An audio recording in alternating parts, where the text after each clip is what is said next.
Amanda Pelman, welcome to the Australian Music Vault. Thank you so much. It's great to be here and great that the vault's happened. Yes, how good is it that Wonderful. we're preserving this history? Wonderful news. Amanda Pelman, manager, producer, publicist at one point in your life.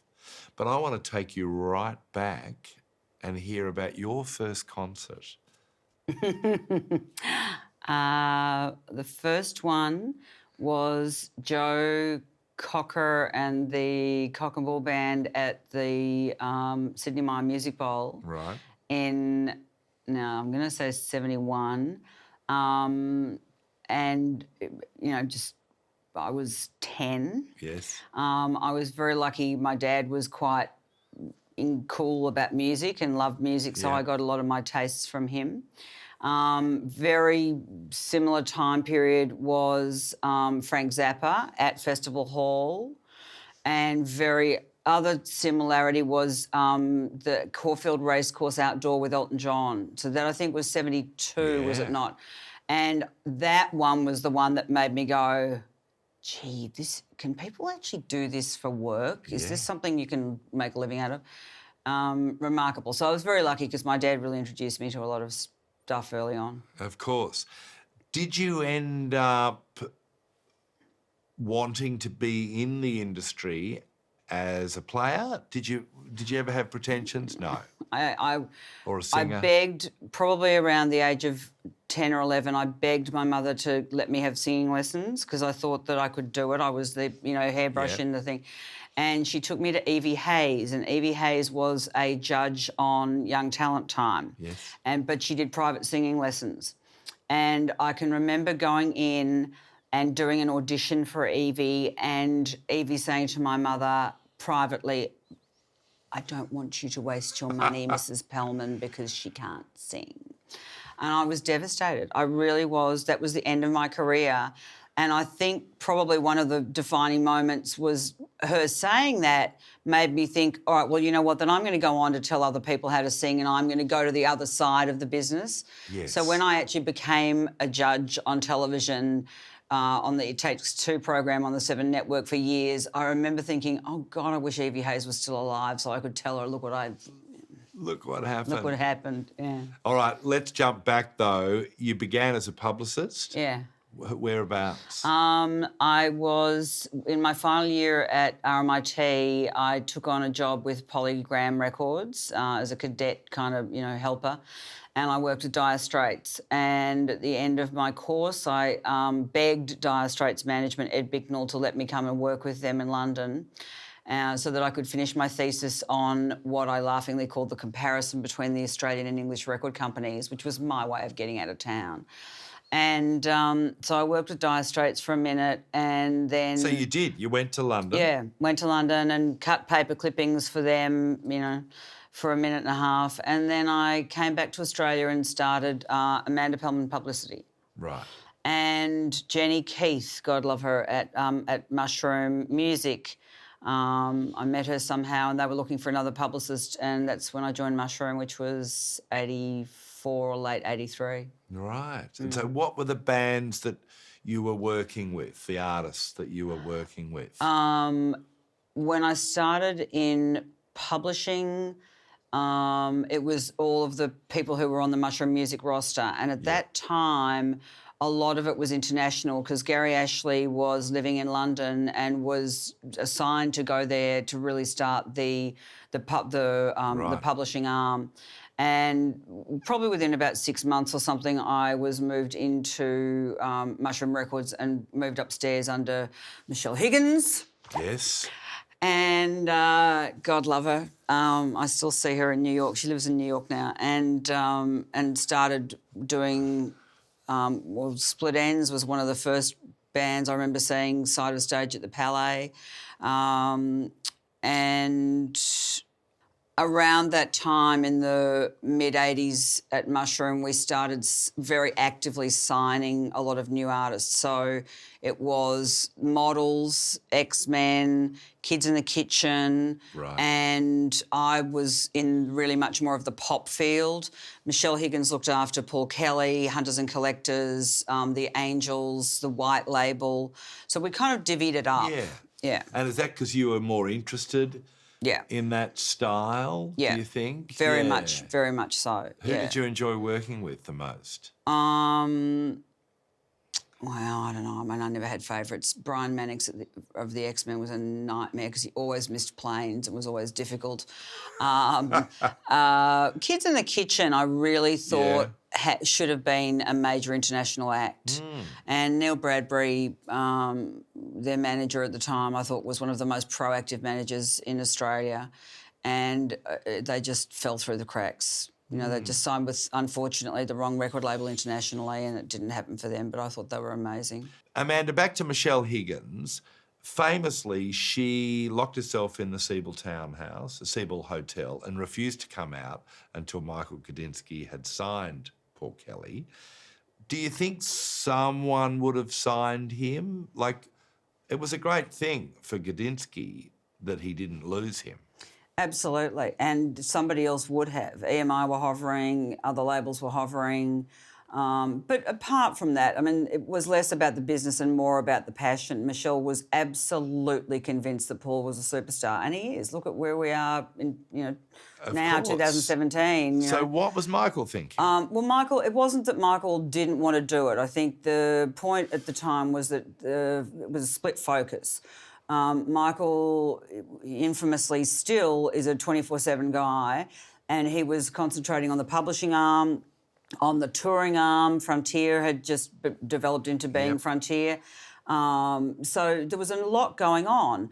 And I think it's documented, and I would say, quite frankly, the beauty about the culture of the mushroom building in Dundas Lane in the 80s and 90s was that he let us all have our heads. We could just go and do what we wanted to do. And, if we fucked up, he'd tell us. But we didn't fuck up. He put his faith in a huge number of people. A team that he'd assembled. A team that he had assembled. And he said to us all, you go do what you want to do. And then, we would convene 1 or 2 nights a week at 6 o'clock in his office and sit and have a, what did you do today, chat. But it wasn't, there's a Monday morning meeting at 10 and there's a boardroom at this time. And, that culture was an American record culture. That did happen in that period in the United States, but it didn't happen with us. So peculiarly Australian, do you think? Oh, absolutely. And I think that's also why Australians are still so garnered overseas and people want to work with Australians, because our work ethic isn't about the bureaucracy. No. It isn't about, outcomes and strategies and research. And, we're about just getting on with it and doing the job, and we're very clever at it. Yeah. And what is it about Michael Gudinski that's made him such a player in the scene? His brain. He's just got an extraordinary brain.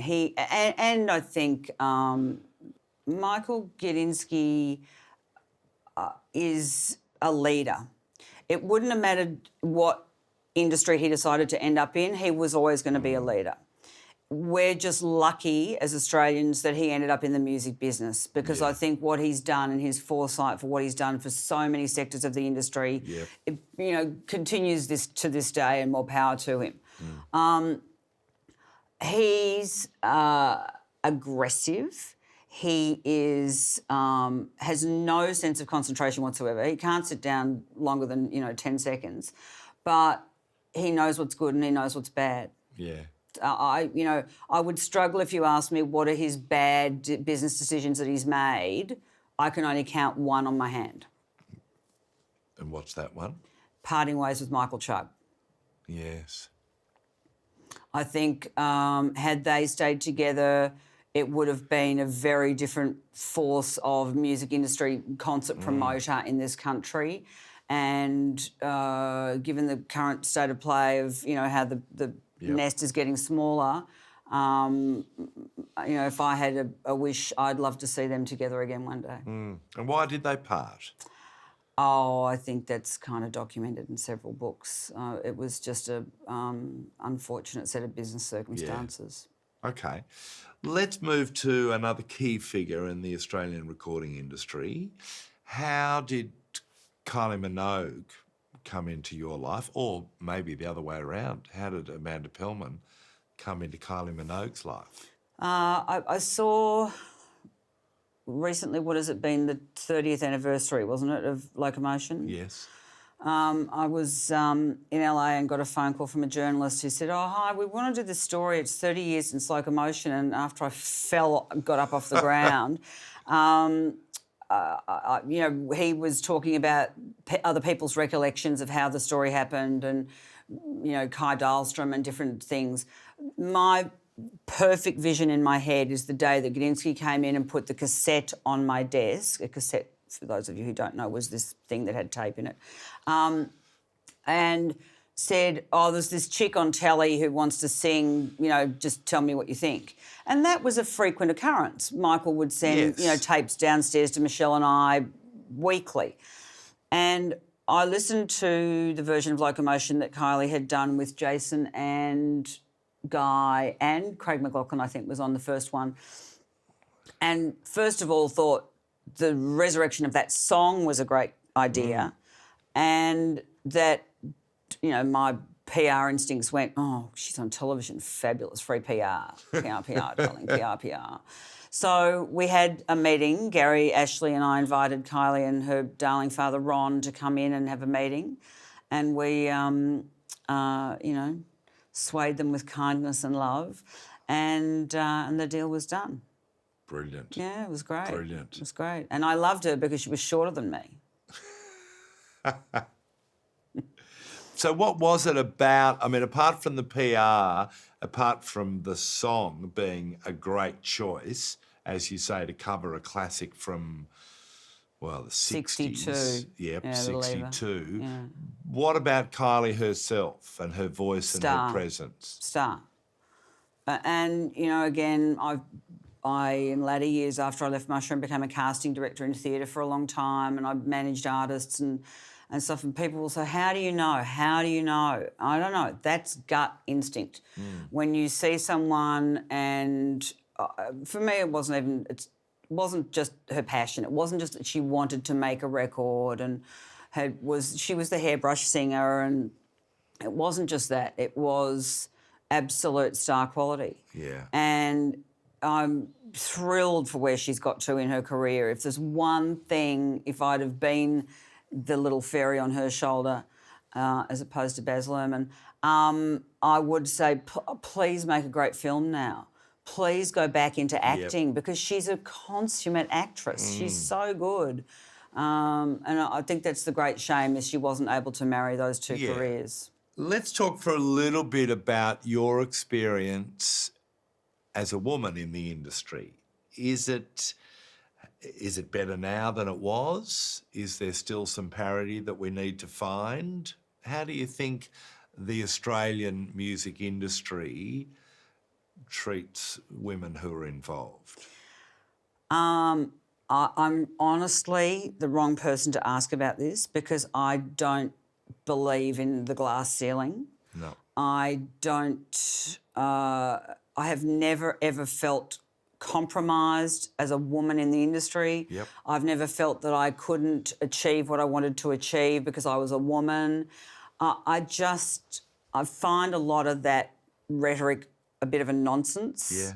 And that isn't to say that I don't acknowledge that some women have been abused and not looked after or paid less or anything else, but I really never felt it. So maybe I'm fortunate or maybe, as a lot of people in the industry will say, well, she's just got balls, And then that kind of was my reputation. I was just a hard ass, But you've been able to avoid it, so maybe it's not as bad, perhaps, as we think. I mean, I'd be interested to hear how you think Australia compares to England and America in that area. Well, I think I spent some time in the music industry in America because I was managing a band called Indecent Obsession, the label that Molly Meldrum and I had called Melodian. We were signed to MCA Records out of LA, very, very big deal. And I went there quaking in my boots thinking, wow, this is America. And the first thing Al Teller, the head of MCA, said to me is, so you're going to manage the band, right? And I said, I can't manage the band. I'm, little girl, from Little Rock, Yeah. And he said, don't be stupid. Of course you can. And it was a badge of honour I wore that I had lined up Michael Lippman, who was a huge manager at the time of Bros and George Michael, to do it. And we didn't go that path. The band made a top 20 record out of America. I mean, we didn't go all the way because Bros kept beating us to the punch. But I took the advice. Yeah. So, but in America, I do think the culture is different because there aren't women at the top of the A&R heap. Yeah. So in Australia, we have had that, and we continue to have it. But in the business sector, in the CFO sector, there is a lot of women in the American music business. Yeah. Speaking about that term, A&R, it is a term that sometimes people get a little bit confused about. Artist and management.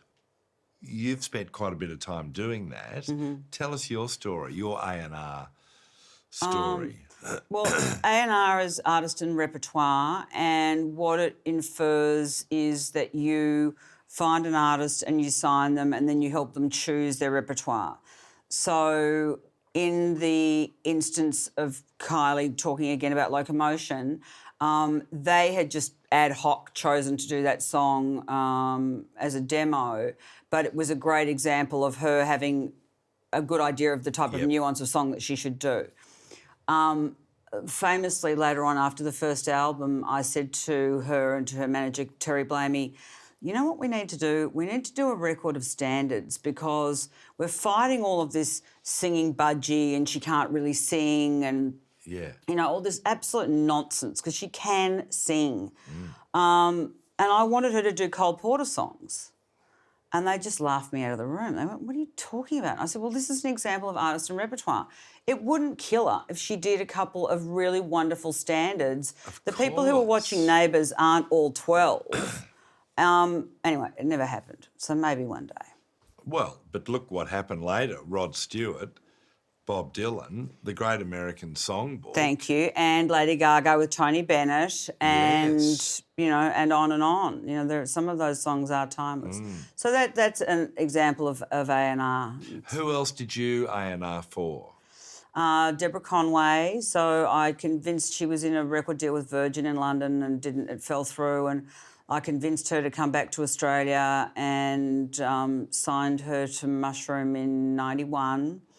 And she'd had half a dozen songs that she'd started with in the UK. Yep. Is that when she was working with Pete Townsend around that time? Yes, a little bit. That was before it, yes. Yeah. And so we made String of Pearls. Right. So I helped her, choose the songs for String of Pearls, and that was a huge hit. She's a great artist. She is a great artist. I had the great pleasure of working with her again recently. I put her in the David Bowie show. I'm a creative director for the Sydney Symphony Orchestra, and I did a show on Bowie, and a lot of people went, why are you getting a chick to sing Bowie songs? I went, you wait till you hear her. She was extraordinary. Yeah. And how was that working with Deb again?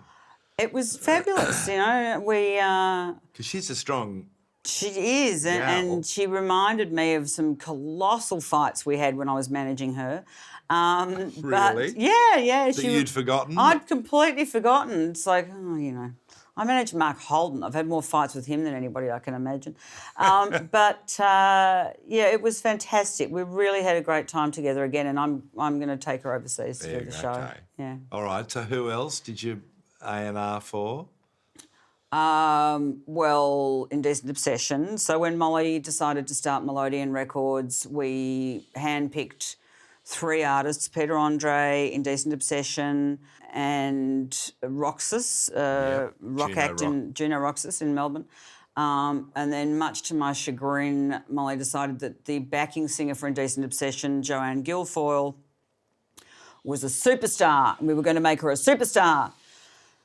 And I said, well, not with that name, we're not. So how about we call her Jo Beth Taylor and pretend she's the illegitimate love child of Elizabeth Taylor. So then we did Jo Beth Taylor, and I gave her to Debbie Gibson, and she lived with Debbie Gibson in America for a while and made some really bad records. What about artists you've managed? When Gudinski signed Jimmy Barnes to the label in late 80s, Jimmy didn't have management. So we were kind of at arm's length managing him. Right. And we started Michael Gudinski Management, which I was running. And I thought Michael had promised Sue, his wife, he was never going to go into management again, and he did. And I was terrified she was going to be furious. So Jimmy. Yeah. And how was that? Oh, extraordinary. That was through, Barnstorming and through Working Class Man. And I would go, which I fondly recall to Mahalia now, Jane would occasionally give us a couple of the kids to take on the road. And so Mahalia was, 9, 8, 6, 7, whatever she was, and come on the road with headphones on, and it was babysitting by default. It was a great time. One of the greatest artists ever. I just think Barnes is really a remarkable person and a remarkable man, and I'm so proud of what those new projects are he's doing with the songs and the books, and just really, really very clever, very clever. Yeah, well, I did a couple of book shows with him last year or earlier this year. Anyway, The Working Class Boy. Are you going to do the new ones? No. Well, I haven't been asked. But it was really remarkable watching him, and we did 3 nights, and just the way he learned and changed, and over the 3 nights adapted and nuanced his performance. He's really quite remarkable. Yeah, fabulous. And the writing is great. Yeah. And the stories are good, and he told them really well. Yeah, he's a remarkable performer. Yeah, he is. Wow. So who else in terms of management? Well, again... Through Michael Gudinski management. No, well, with Gudinski, that was it. So Indecent Obsession, I went on to work with overseas for some years. I mean, we probably did what we shouldn't do, and after the first 2 hit singles, we left the country. Right. And Australians don't forgive you for that in some respects. We went to America. We had this big deal with MCA. They were top 20 in America. We had #1 hits all through Asia for years. South Africa, first artists to tour South Africa after Paul Simon. So that was a good couple of years on the road between 90 and 93. Yep. And sadly, David Dixon, the lead singer, didn't stay in the music business. He's a pilot now. But he did Joseph and the Amazing Technicolor Dreamcoat in England, and he was a great person to manage. It was terrific. But I think my most favourite, and again, it was a ad hoc arrangement, but my most favourite was Billy Thorpe. Yeah. He and I were like brother and sister. And when did you first meet Billy? I first met Billy in the late 80s, early 90s at a big Channel 9 function in Melbourne at Bendigo Street. And I just had this, I don't know, how much you want to go into karma, but I had this moment when I just watched him and went, I'm going to work with you. I don't know how I know this, but I know I'm going to. Yeah. And then I was... Well, you saw him perform. Yeah, he was performing at this big Channel 9 function. Yeah. And I, years later, was working as a casting director, as I said, and I was thinking about putting him in Oliver as Fagin. And so he and Chuggy and I had lunch. And this is hard to do, but we left Chuggy in the dust. Billy and I just went... We didn't stop. Yeah. And it wasn't long after that the television series, that would have been 2000, and the television series Long Way to the Top had been done on the ABC. Yep. And Billy had seen something in that series that he saw could translate to stage. And he said to Chuggy, ring Amanda because I want to work with her on this. Great. And so that started our, working love affair for all the years we had until we lost him, which was sadly only 6 years. But we did some and good so stuff. sudden. and very sudden. Did a gig in San Remo. San Remo Ballroom was, well, I deliberately made sure that, with all due respect to the venue, that San Remo Ballroom wasn't his last stage. That's why I did the funeral at the Sydney Entertainment Centre. Yeah, right. And he was in the room in the box. Yeah. Because I wanted the last stage that he ever left to be the Sydney Entertainment Centre. One. Yeah. Yeah. Mm. And drove back to Melbourne. Because I know Peter Bainhog, yes, who was at Phillip Island, knew that he was playing at San Remo, went to the gig because we wanted to have... We'd never had him on Rock Quiz. Oh, my goodness. Yeah, we'd never... Peter was at that gig? Peter was at the gig and it finished and Peter was... The whole plan was to go backstage and talk to Billy and say, hey, you remember me, we've met. Yeah. Really would love you to be on Rock Quiz. Anyway, the gig finished. He waited a little... He thought, I better wait a moment, just a little bit of time. Went backstage, and they'd gone. Virtually watching the car take off. Yeah, he always did a runner. He did a pretty quick runner out the back. What was it about Thorpe, do you think, that made him so special? Oh, just enigmatic. Just enigmatic, Thorpe. He'd walk in a room and light it up. A lot of people used to joke and say, oh, it's small man syndrome, you know, he's so tiny. And so I like working with short people. It makes me feel better. He was diverse. He never saw a beginning or an end in anything. Right. He would go into something with such incredible force that you knew it could keep going 10 years down the line. So after we did Long Way to the Top, the first run we did, he said, you know what, we should be putting this show on cruise ships. And I went, Billy, no one's done that in Australia yet. You know, it was kind of just starting in America. This is 2002.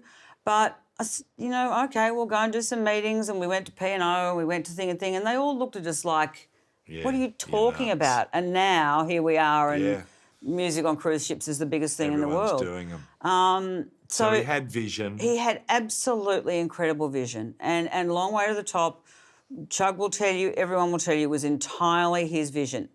And we would spend days arguing that he couldn't have huge inflatables and he couldn't have this and that for, you know, just simple production realities. But we did put 26 acts on the road with 128 total people on the road and played to nearly 1 million people around the country. And he was sort of, in a way, directing it. Was there a director? Yes, I had Ted Robinson as the director. Right, okay. Yeah. So I put Ted on as the director. Of the live show? Of the whole live show. Yeah. Because I knew, and I remember Chuggy saying to me, what do you need a director for? I'm like, just, you know what?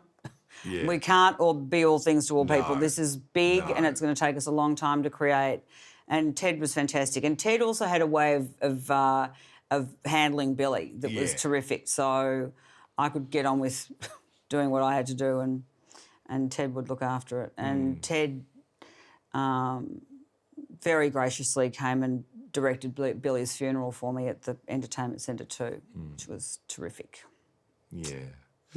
So we've spoken about Kylie, Barnsey, Thorpe. Is there one more Australian artist that you think is incredibly distinctive?